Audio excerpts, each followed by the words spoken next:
Hello class 10th। As you know कि आपका जो पेपर है first term MCQ paper of social science वो 30 नवंबर को है। उसके लिए कुछ प्रिपरेशन ऑनलाइन के लिए। यहाँ पे एमसीक्यू का पूरा सैम्पल पेपर है आपका मार्किंग स्कीम के साथ। तो मैं कुछ आपको क्वेश्चंस और उनके आंसर्स जो सीबीएसई के सैम्पल पेपर्स हैं उनके अकॉर्डिंग बता रही हूँ। और आप बुक से तो रीडिंग कर ही रहे हैं, लर्न कर रहे हैं, पढ़ रहे हैं, बट समटाइम्स जो मॉडल पेपर्स होते हैं उनसे थोड़ी हेल्प आपको इजीली मिल जाती है। या कई बार होता है कि पढ़ने का मन नहीं है, परेशानी है, आंखें दर्द हो रही हैं, तो चलो थोड़ी देर सिर्फ आपने सुन लिए क्वेश्चंस और उनके आंसर्स, तो कई बार वो याद हो जाते हैं। विदाउट वेस्टिंग टाइम हम स्टार्ट करते हैं। क्वेश्चन आपका जो पैटर्न है वो है कि आपके सेक्शंस 4 डिवाइड हैं, इक्वल मार्क्स हैं for all answers. First section में 24 क्वेश्चंस गिवन होंगे जिसमें आपको 20 अटेम्प्ट करने हैं। सेकेंड बी पार्ट में आपको 22 क्वेश्चंस होंगे जिसमें से 18 अटेम्प्ट करने हैं। सी सेक्शन केस बेस्ड है जिसमें 12 टोटल क्वेश्चंस होंगे, आपको सिर्फ 10 करने हैं। और सेक्शन जो डी है उसमें 2 क्वेश्चंस हैं, 2 क्वेश्चंस हैं जो कि टोटली मैप बेस्ड क्वेश्चंस हैं और both are compulsory to do. कोई नेगेटिव मार्किंग नहीं है, आपको जो आंसर्स आते हैं आप इजीली कर सकते हैं। Let's start the questions. Who among the following was the founder of Young Europe Underground Secret Society in Berne? ये बहुत इजी, बच्चों को ये बहुत इजीली लर्न है कि यंग यूरोप, यंग इटली की जब भी बात आती है। Let's see the answer. The answer is Giuseppe Mazzini. यहाँ पर पेज नंबर के साथ उन्होंने आंसर बताया कि अगर आपको क्रॉस चेक करना है so you can do on the page number 20 according to the new edition of your NCERT. Now come to the second question. Which of the following was the result of the Act of Union 1707? The answer is Unification of the Kingdom of Great Britain. The answer is the paragraph where it is coming, this answer, that is the page number on 22. Now come to the third one. Identify the correct statement with regard to the sovereign from the following options. You can read the options and then the answer is it was a custom union at the initiative of Prussia. Now come to the next question, that is the which of the following countries were involved in the 3 wars with Prussia and ended with victory and unification of Germany? आपको following countries के name बताने हैं जिनका war Prussia से हुआ था। The answer is B, Austria, Denmark and France. Come to the next question.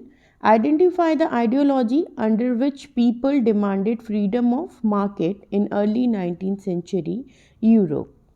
This is called the liberalism. हर किसी को फ्री होके एक आइडियोलॉजी थी कि हर किसी को लिबरलिज्म के थ्रू लिबर्टी मिलेगी कि वो फ्री होके अपना काम कर सकता है। ये 19th सेंचुरी में यूरोप में था। That is demanded by choose the correct matched pair about the crops and the areas they are grown. ये आपने एग्रीकल्चर चैप्टर में लर्न करना था कि कहाँ पर क्या चीज़, कौन सा क्रॉप है जो किस एरिया या स्टेट में ग्रो करते हैं। तो there is asking about the correctly matched. ये बात ध्यान रखना है, करेक्टली, इनकरेक्टली, मैच्ड, अनमैच्ड, ये चीज़ आपको ध्यान रखना है। तो इस ABCD ऑप्शन के साथ में C, coffee is a correct answer. Now come to the next. The piece of land left uncultivated for the last 1 to 5 agricultural year is called. Very easy question is it? The answer is fallow land. Now, which of the following conferences was convened to discuss environmental protection and socio-economic development at the global level in 1992? The answer is Rio de Janeiro Earth Summit. Next question is India has land under a variety of relief features. Which of the following features ensure perennial flows of some rivers provided facilities for tourism and ecologically aspects? तो perennial reverse कौन सी होती हैं? जो mountain से आती हैं, जो Himalayas, India में जो हिमालयाज़ से बहती हुई जो नदियाँ, उन्हें पेरेनियल कहते हैं, जो पूरे साल जिनमें पानी भरा रहता है। तो ये कौन सी हैं? That is mountains. कहाँ से आती हैं वो पेरेनियल रिवर्स? माउंटेन से। Now which one of the following human activities has contributed significantly in land degradation? कौन सा है वो? That is deforestation. अगर हम डिफॉरेस्टेशन करते हैं तो ये बहुत ऐसी ह्यूमन एक्टिविटी है जो लैंड डिग्रेड कर रही है। तो the answer is a, deforestation. Which one of the following countries adopted mesoterrorism in their constitution? Nepal, India, Sri Lanka, Bangladesh. The answer is Sri Lanka. If you remember, there is a Tamil war, Sri Lankan Tamils, and between the Tamils and Christianity. So, Majoritarianism is coming from Sri Lanka. Now the next one is identify the significant reason of power sharing from the following options. Which one is the correct? You can choose. The answer is reduces socio-economic conflicts. जो significant reason है power sharing के क्यों किया गया ये system, तो ज़्यादा जो डिस्प्यूट्स हैं अमंग द पीपल उनको कम करने के लिए, कॉन्फ्लिक्ट्स को कम करने के लिए ये पावर शेयरिंग का सिस्टम अडॉप्ट किया गया या लाया गया। Apart from the central and state government, Belgium has a third kind of government as well. Identify these third kind of government from the following option: democratic, socialist, community, liberal. So the answer is community government. Central और state के साथ Belgium में third government कौन सी बनी थी? That is community government. Now come to the 14th number of question. Which of the following countries is an example of coming together federation? That the question is India. Options are India, Sri Lanka, USA, Belgium, and option is USA. That the why is the power shared among different organs of government called as horizontal distribution of power? Identify the correct reason. Power share जो किया गया था organs में horizontal distribution of power में, तो उसका correct reason क्या है? Answer is it allows different organ of government to be place at the same level. हर किसी को बराबर मिले, कोई ऑर्गन को ये ना लगे कि उसको दबाया जा रहा है या उसको दूसरे ऑर्गन को ज़्यादा प्रॉफिट मिल रहा है, ज़्यादा बेनिफिशियल है, ज़्यादा पावर है उसके पास, इसलिए इनको सेम हॉरिजॉन्टल लेवल पे मेंटेन किया गया है. Next one is in India's federal system, the central and state government have the power to legislate on all those subjects which are included in the. कौन से ऐसे हैं? So the answer is concurrent list. Which of the following states of India enjoys special power under Article 371A of the Constitution of India? कौन सा है? So the answer is Nagaland. Which of the following is an example of primary sector activity? Primary sector जो सबसे पहला है, तो इसमें से हमारे पास आ जाता है फार्मिंग या agriculture. Which of the following measure of proportion of literate population in the 7 and above age group?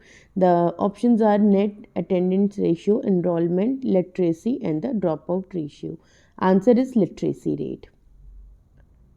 Which one of the following is the correct meaning of average income? Answer is the total income of country divided by its total population. Again, average income is the total income of the country divided by total population.